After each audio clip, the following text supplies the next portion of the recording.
Some films you'd call feel-good movies, and others try to make you feel bad. These movies pull their punches when it comes to a darker ending, and when you see what they wanted to do, you'll know why. Generally speaking, the Marvel Cinematic Universe usually likes to keep things upbeat at the ends of its movies. And perhaps the happiest ending of all comes in Guardians of the Galaxy. After defeating Ronan the Accuser, Star-Lord plugs a new awesome mixtape into the ship's tape deck and Ain't No Mountain High Enough plays over a feel-good montage of all the good guys from the film. It's an ending specifically designed to let moviegoers leave with a smile. Sure, things got super sad when Star-Lord read that letter from his mom, but at least he's got a new family now, right? You know who's still sad and alone though? Peter Quill's grandfather. Originally, the old man was supposed to show up in the film's final moments, which would have totally killed the Marvin Gaye mood. Director James Gunn told /Film, "It was Grandpa Quill, and he has this photograph of Meredith and Peter as a little boy. And he looks up at the stars and we go up to the stars and it was really sweet. It means that he must have seen Quill getting abducted at the end of the day and is still waiting for him to return. But it was freaking sad, so we took it out." Grandpa Quill holding a photo of his dead daughter, still waiting for his grandson to come back home after all those years? Yeah, talk about a buzzkill. While 10 Cloverfield Lane was successful with audiences and critics alike, many people were upset with the film's final moments. After spending most of the film locked in a bunker with Crazy Howard, Michelle finally escapes, only to find herself under attack by aliens.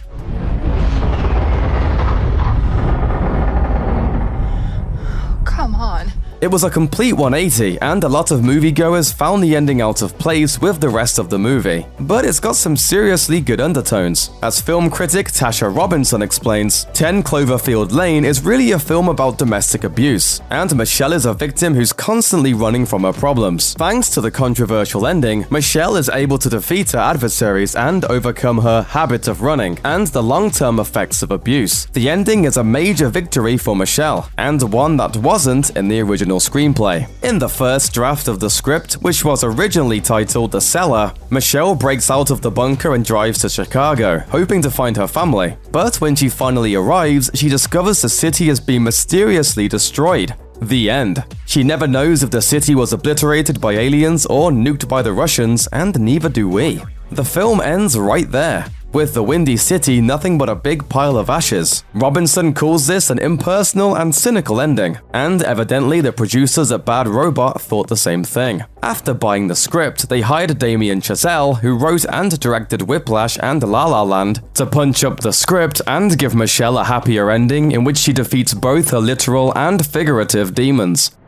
Clint Eastwood's American Sniper isn't exactly what you'd call an upbeat movie, but the original script took it several notches deeper into depressing territory. In real life, Chris Kyle was killed at a shooting range in February 2013, so since his tragic death was such a pivotal part of the Chris Kyle story, why didn't it make the final cut of Clint Eastwood's movie about his life? Well, according to screenwriter Jason Hall, his death was supposed to be in the film, but a few days after the incident, Kyle's widow called Eastwood and actor Bradley Cooper with a favor. As Hall explained, she called and said, "This is going to be how my children remember their father, so I want you to get it right." Hoping to honor her request, the creative group behind the movie considered 5 different endings before finally deciding to show Kyle heading to the infamous shooting range with Ralph before fading to black. Hall explained the decision by saying, "In the end, I think we felt that this was a film about Chris's life and not about his death."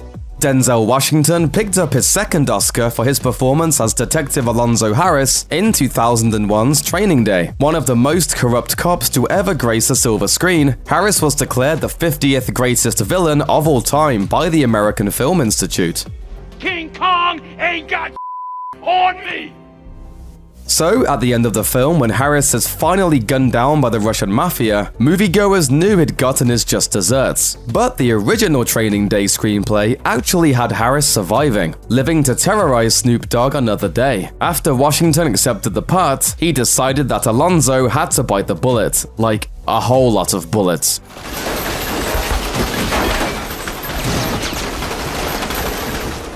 In an interview with Dr. Todd Boyd of the USC School of Cinematic Arts, Washington explained that when he read the ending, he was not having it. Thankfully, he got his wish, and Alonzo got a glorious death scene.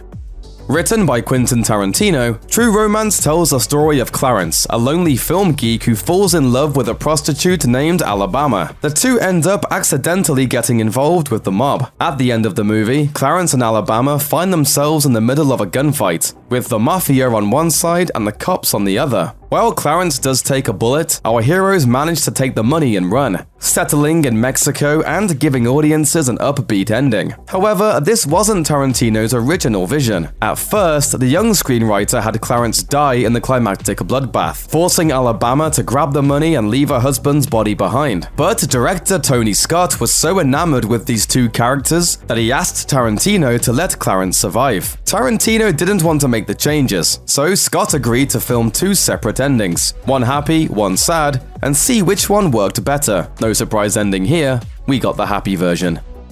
Love it or hate it, you've got to admit Christopher Nolan's Interstellar is a pretty ambitious project, with a lot of great visuals and some interesting ideas. Of course, there's also that whole love is the one thing that transcends time and space bit. Some fans appreciated the film's sentimental ending, while others weren't so crazy about the sappy message. And if you're someone who likes your sci-fi served cold, then you probably would have preferred the ending in the original screenplay. In the finished film, Coop flies straight into a black hole, which allows him to view the past, present, and future as one moment. Coop uses his fifth-dimensional abilities to communicate with his daughter and save mankind. However, this wasn't what screenwriter Jonathan Nolan intended. According to Nerdist, the uplifting ending was his brother Christopher's doing. As the screenwriter explained at a media event, after Cooper enters the black hole, the Einstein-Rosen bridge, colloquially a wormhole, would collapse when Cooper tries to send the data back. In other words, the guy died, and mankind most likely slowly starved into extinction. That's one serious galactic drag.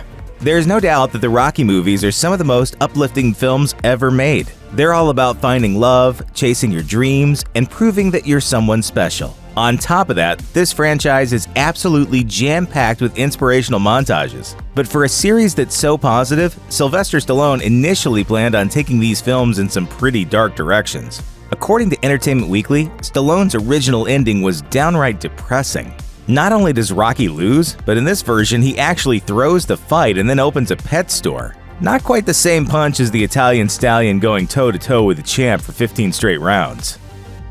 The ending of Jordan Peele's Get Out is one of the greatest fake-outs in horror movie history. After going full Rambo on his white kidnappers, Chris finds himself in a rather tricky situation. Kneeling over the body of his evil ex-girlfriend, Chris suddenly sees a cop car coming down the road. Fortunately, it's just Chris's TSA buddy Rod come to save the day. Talking to BuzzFeed's Another Round podcast, Peele admitted that originally a real cop was supposed to roll up and mistake Chris for a criminal, giving the film a more realistic and darker ending. He explained, "It was very clear that the ending needed to transform into something that gives us a hero, that gives us an escape, gives us a positive feeling when we leave this movie."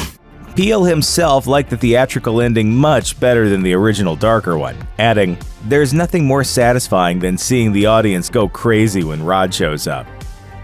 Sophisticated, intelligent, and always hungry, Hannibal Lecter sent a chill through our collective spine at the end of The Silence of the Lambs. After escaping the courthouse, the psychiatrist makes his way to the tropics, where he gives Agent Starling a phone call before stalking the doctor who tormented him for so many years.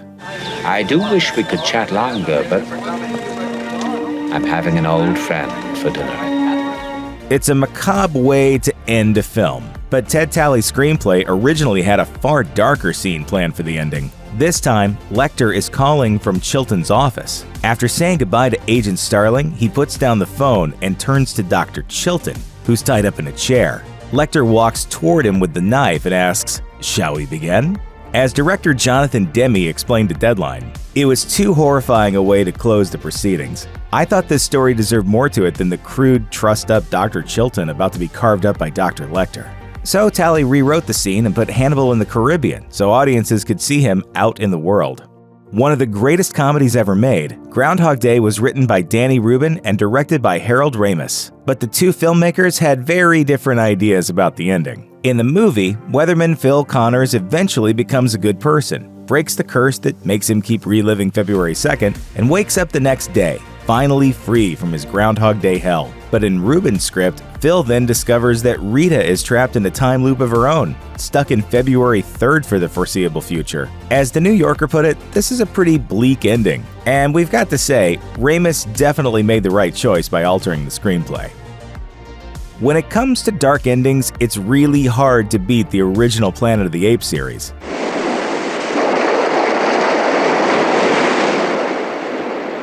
Oh my God. But the recent reboots have definitely tried. In 2011's Rise of the Planet of the Apes, Caesar and Will Rodman part ways in the woods after the climactic Golden Gate Bridge battle. But on the page, things take a much more tragic turn. According to producer Dylan Clark, the guy who runs the primate prison follows Caesar into the woods and shoots Rodman. But this ending didn't sit well with Clark, who said, "The scene, dramatically, was idiotic. And worse, it just made you feel bad. It was just like, oh my god, this is the worst movie ever."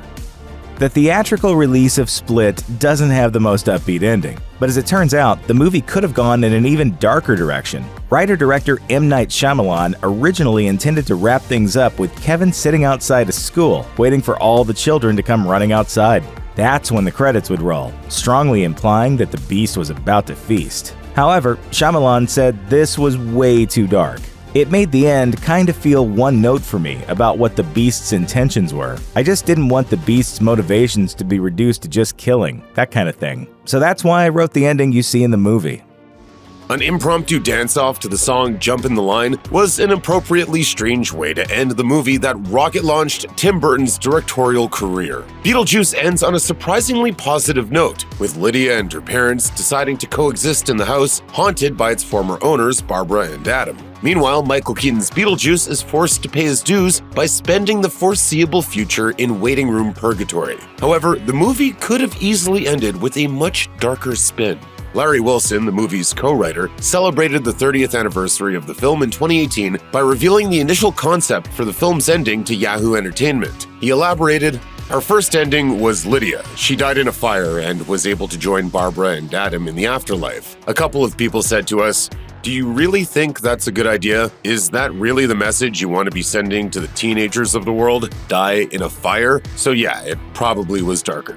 Pixar went surprisingly deep into the metaphysical for its 2020 release, Soul. The film centers around a grim theme that most animated children's movies desperately shy away from: death. The cartoon manages to kill off its main character, jazz musician Joe Gardner, at the beginning of the film, spiraling him through the afterlife in search of an answer to the ultimate question: what is the meaning of life? Through a series of events involving the young Spirit 22, Joe returns to Earth with a bigger purpose and a fresh zest for life. I'm gonna live every minute of it. Unsurprisingly, there was much debate among the Pixar story team as to whether this was the right way to conclude the film. Producer Dana Murray told ET Online, "We went back and forth on the ending up until the last screening. For a long time, Joe did go to the great beyond." Co-director Kemp Powers admitted there were multiple endings, saying, "We have versions of the ending where Joe does not go back to his body, where he actually stays dead. We have versions of the ending where you see Joe on Earth a year later." Ultimately, they decided that it made sense for Joe Gardner to get another chance at living his best life. But they did have grand plans for the character in the afterlife. Powers explained he stayed and ended up being like the best mentor ever, and he introduced lots of new ideas to the U seminar.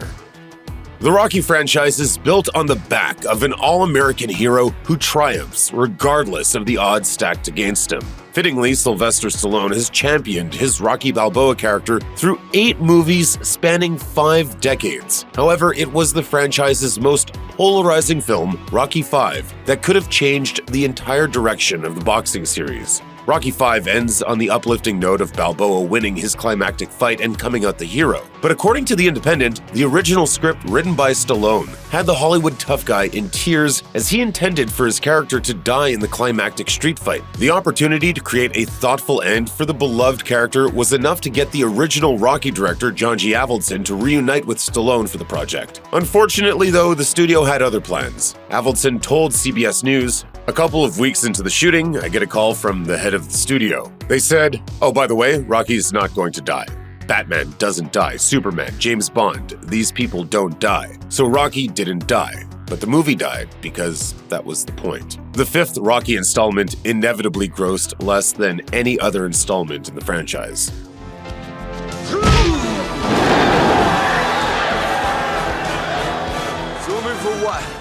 When Eternals was released in 2021, it was a significant shakeup for the Marvel Cinematic Universe. The movie introduced a slew of new super beings involved in a mythology that has implications stretching across the entire franchise. While not every fan was won over by this new team of heroes, their introduction undeniably changed the landscape of the MCU. The theatrical version of Eternals offers a darker conclusion than is standard for Marvel, with the team split on their loyalties to the Celestial Airship.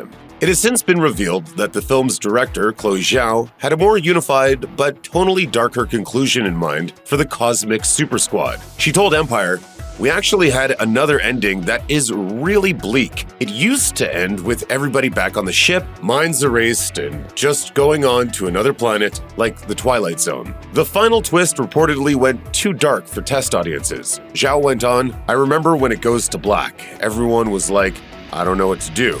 It's the MCU, and you want to be excited for what's next." Of all the movies on this list, Ridley Scott's 1979 sci-fi horror masterpiece Alien is undoubtedly the darkest. The film features the death of nearly every character on board the spaceship Nostromo as an extraterrestrial effectively picks them off one by one. The movie was a huge success when it debuted in theaters, and the disturbing visual effects were enough to earn an Academy Award. Still, the notoriously scary film could have ended on an even darker note that would have changed the entire face of the franchise. It wasn't until decades later that Scott revealed his original plan for the xenomorph and Ripley in the final moments of the film. Famously, the finished film ends with Ripley overcoming the monster, leaving her to face the demon again in multiple sequels. This is Ripley, last survivor of the Nostromo. Signing off.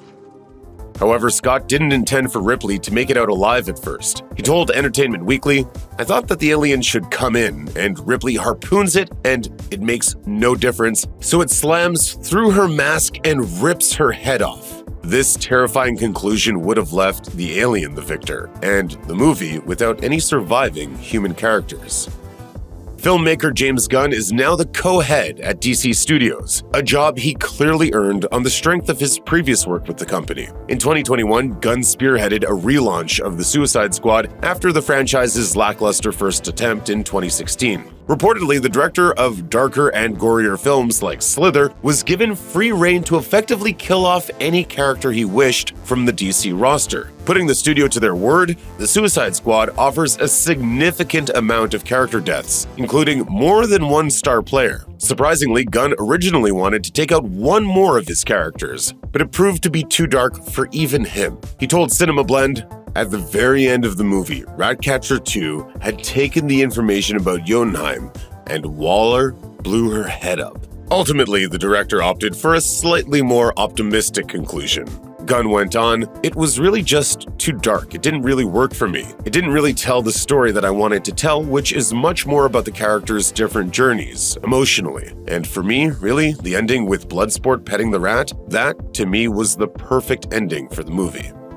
Even when they've dabbled in scary or bittersweet scenes, happy endings have always been an essential part of the formula for Disney's animated features. Still, 1994's Lion King carried some heavy themes. Millennials are still recovering from the tragic death of Mufasa. With the movie heavily inspired by the Shakespearean classic Hamlet, tragedy and murder are integral to the plot. As such, the final battle between Scar and Simba was destined to have a harrowing conclusion. The movie delivers, with Scar ultimately being devoured by his not-so-loyal gang of hyenas. Friends? I thought he said we were the enemy. Yeah, that's what I heard. While that's pretty gruesome, the filmmakers originally planned a much darker fate for the villainous lion. Original storyboards for the film's climax can now be found on YouTube, and it's easy to see why the action was reworked before the theatrical release. The momentous battle remains relatively unchanged until Simba is left clinging for his life, begging for his uncle's empathy. Upon revealing that he was the one who caused the death of Mufasa, Scar delivers the quote, "Good night, sweet prince," lifted directly from Hamlet. Subsequently, it's Simba who makes the tumble from Pride Rock, lucky to survive. Meanwhile, Scar is engulfed in the fire that has overtaken the scene, laughing maniacally as he burns to death. The conclusion of the original Star Wars trilogy needs no introduction. Return of the Jedi sees hope restored to the galaxy. Given the stakes and the long journey, the final celebratory moments were designed as a rousing celebration for the franchise's devoted fan base. But while the years since its 1983 premiere have seen several alterations to the ending via George Lucas's various special edition releases, there is one possible conclusion that fans never got to see, and thank goodness it never made the final cut. In the early days of writing Return of the Jedi, George Lucas met with co-writer Lawrence Kasdan to discuss the fateful end of the trilogy. According to transcripts of that meeting, Lucas had some pretty dark intentions for the fate of Luke Skywalker. After the climactic battle and the Emperor's defeat, Luke finally gets to meet his father under the mask. However, the pair briefly considered that Luke would have put on the black helmet himself, saying, "Now I am Vader. Now I will go and kill the rebel fleet and I will rule the universe." Undeniably, this one decision would have changed the course of the entire franchise. Instead, they opted for a family-friendly affair full of teddy bear Ewoks and happy endings.